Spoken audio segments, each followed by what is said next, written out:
ভাইয়াটার কথাগুলো খুব সুন্দর লাগে, সবাই একটু মনোযোগ দিয়ে শুনবে।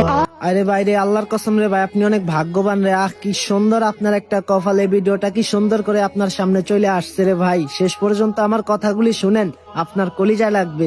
কাল কিয়ামতের দিন হয়তো এই ভিডিওর দ্বারাই আল্লাহ আপনাকে বিনা হিসাবে জান্নাত দিয়ে দিবে রে ভাই।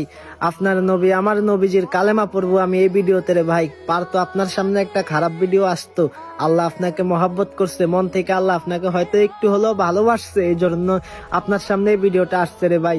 আপনি একটা শেয়ারের মাধ্যমে এই কালেমার দাওয়াতটি অন্যের কাছে পৌঁছাইয়া দেন। কাল কিয়ামতের দিন আপনার নবী, আমার নবী আল্লাহর কাছে বায়না ধরবে, আল্লাহ আমার এই উম্মত দুনিয়াতে থেকে শেয়ারের মাধ্যমে হোক আর নয়তো সরাসরি হোক, আমার কালেমার দাওয়াত অন্য আরেকজন আমার উম্মতের কাছে পৌঁছাইছে, হে আল্লাহ তুমি আমার এই উম্মতকে আল্লাহ জান্নাতে দিয়ে দাও।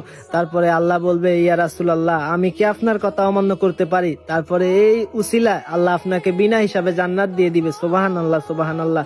তো ভাই আর দেরি করি না, এই রাসূলের কালেমার দাওয়াতটি একটু কষ্ট করে অন্যের কাছে পৌঁছাইয়া দেই ভাই।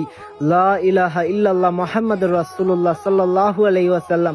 জীবনে কত আলতু ফালতু ভিডিও শেয়ার করছেন ভাই, এই কালেমার দাওয়াতটা একটা শেয়ার কইরা যান ভাই।